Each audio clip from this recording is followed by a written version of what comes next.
Hello, good day everyone. For today, I am going to discuss all about electric circuits and its type, the series and parallel circuit. Basics of electric circuits. Circuit is any path along which electrons can flow. Electrons will only flow if the circuit is complete with no gaps. Open circuits, these are broken and do not allow the flow of electrons, while closed circuits, these are complete and allow the flow of electrons. We have here an illustration of a closed and open circuit. As you can see in the illustration, closed circuit, there is an electricity. If our wiring is disconnected or not properly connected, therefore there is no light or there is no electricity or current will not flow. Let's familiarize the circuit diagram symbol. For wire, symbol for wire is a long horizontal line, and this is a symbol for resistor. For light bulb, cell, more than one cell, battery, and the switch. The two types of circuits. Devices within a circuit can be connected in one of two ways. It could be in series or in parallel. In series, devices form a single pathway for electrons to flow. So observe the illustration. And in parallel, devices form branches, each of which is a separate path for the flow of electrons. So this is the illustration for parallel and this is for the series. Kumbaga, ang bulb is inline ra sila sa usa ka wire. While the parallel kay mura siya naka-form pod og parallel ang wiring, no? Now, let's differentiate the two types of circuits, series and parallel. Based on the illustration, sa series, inline ra gid tanan, one wire connected ra sila tanan in one wire. For the parallel, naatay individual pathway. Each pathway directly connected sa source, which is the voltage. In getting the voltage, the total voltage in series, we will just simply get the sum of each individual voltage. But in parallel, the total voltage is equal of each individual voltage present in the circuit. Why it's equal? It's because each pathway is directly connected to the source. So even ang iyahang even ra sila tanan. Now in getting the total current in series, equal ra sad siya. Why it's equal sa individual, no? Kay one pathway raman class. Usara ilahang agianan. So, ang flow sa electrons, flow sa current, kay even ra. One pathway raman siya. Now, in getting the current, total current in parallel, we will simply add each individual current. Lahi-lahi ilahang current kay different man ilang pathway. Magdepende man sad na kung unsay quantity sa resistance. So mag-differ jud ilahang current kay naa may lahi-lahi nga pathway. Now to get the total resistance, just simply add in series, get the sum ra gihapon. Get the sum to get the total resistance. In parallel, we have two formulas. So, depende ninyo, no? Kay, if we will use this formula, wherein, if the given, the formula is 1 over R1 plus 1 over R2 plus 1 over R3, depende kung pila ka resistance ang given. Now, after getting the sum, don't forget to get the reciprocal. Dili pa siya final answer mo nang naay 1 over RT because ang final answer dapat i-reciprocal sa siya. Para dili ta makalimot nga dapat siya i-reciprocal, pwede ra siya kanina lang atong gamiton nga formula wherein RT is equals to ang kani siya, we will make this one as our denominator and our numerator is 1. Para dali na lang, no? Dali na lang kumbaga ang result ay final answer na dayon nato. And take note, if in series, disadvantage po ni sa series, if one component burns, current becomes inactive. So, dili na siya mo function ang circuit if na ay open siya. Kung na ay maguba no, sa atong wiring or ma-disconnect atong wiring. For parallel, if one component burns, current stops only through that branch. Other part works fine. So, muna'y advantage sa parallel. This time, let's talk about resistor in a circuit. To determine the current or voltage in a circuit that contains multiple resistors, the total resistance must be calculated first. Unahon yun na itong calculate ang total resistance. In series, the total resistance is always, no? Take note, always larger than any individual resistance. Siya ang pinakadago compare sa individual resistance present in a circuit. While in parallel, since due to this so-called reciprocal relationship, the total resistance is always smaller compared to the any individual resistance present in a circuit.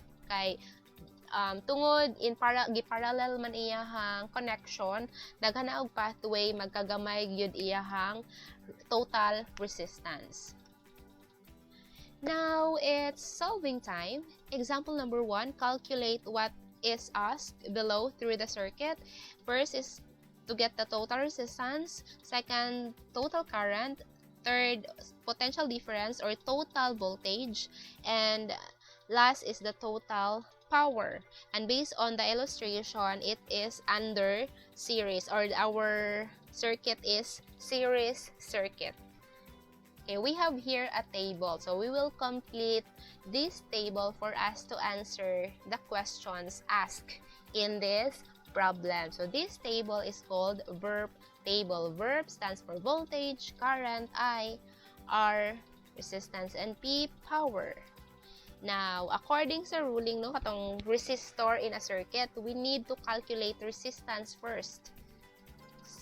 So, to get the resistor, to get the total resistance, we will just simply add them. 15 plus 10 plus 6, that is 31 ohms. So, first step is get the total resistance.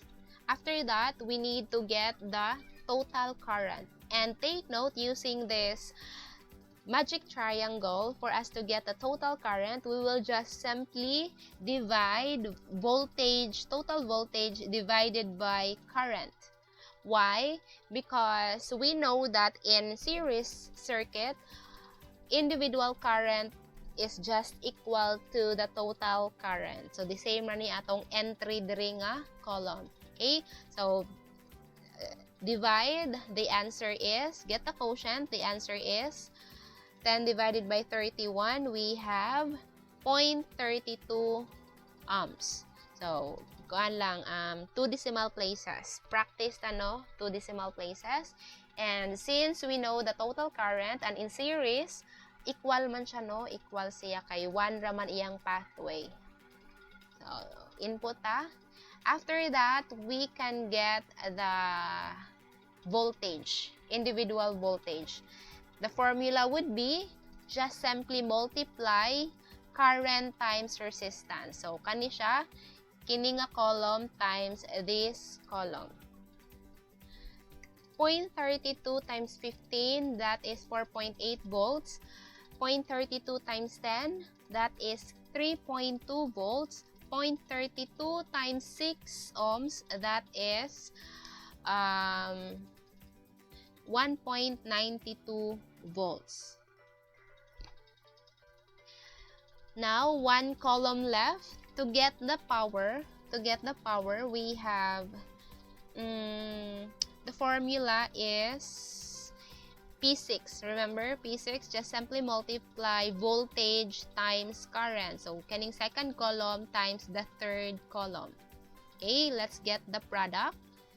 4.8 times 0.32, the answer is 1.54 watts. 3.2 volts times 0.32, that is 1.02 watts. and 1.92 times 0.32 ohms is equal to 0.61 watts. So,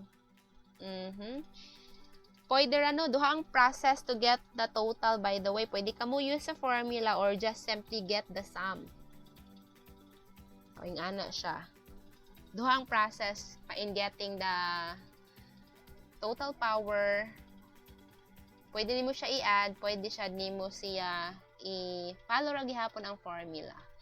Kini times the total voltage times the total current. But if tendency ana pas no kay mag-differ ta kay nag-round off manggod ta dinhi. Mag-differ ta sa decimal point. Probably if ang atong gamiton is i-add nato ning last column kaning 3 ka values. Therefore, I think 3.17 or ing ana sa rounded off 3.2. Okay, let's have second example. Calculate what is asked below through the circuit: total resistance, total current, potential difference, total power, and our illustration kay example of parallel circuit. So the same gihapon, we are going to complete the table, this verb table. First step nato is get the total resistance. So our formula is R is equals to 1 over 1 over 1/6 or 1 over 6 plus 1 over 4 plus 1 over 12, and the answer is 2 ohms. No, remember ang total resistance is smaller gyud siya compared sa iyang individual resistance kay daghan naman og pathway. Okay, now next to that, in series ang total current is equal to the individual current. So mao siya ang second step. This time ang second step sa parallel is to input the voltage kay given naman daan ang voltage, and we know that in parallel circuit the total voltage is equal to the individual voltage, no, present in the circuit. So let's input 12 volts. Now next to solve is the current. Formula to get the current is, we have here I is equals to V over R. So divide second column to our fourth column. 12 divided by 6, that is 2 ohms. 12 divided by 4, that is 3 amps, and 12 divided by 12 is 1 ohm, and 12 divided by 2 is 6. Or simply add, no? Two-way gihapon iyang process. But let's practice na lang to follow the formula. 12 divided by 2, that is 6. And to get the power, we have the formula P equals voltage times current. So that is second column times the third column. 12 times 2 is 24 watts. 12 times 3 is 36 watts. 12 times 1 is 12 watts. And to get the total, follow lang gihapon to sa formula, no? 12 times 6, that is 72 watts. And the final answer, we have total resistance 2 ohms, total current 6 ohms, potential difference or total voltage is 12 volts, and for the total power, we have 72 watts. And that ends our lesson for today.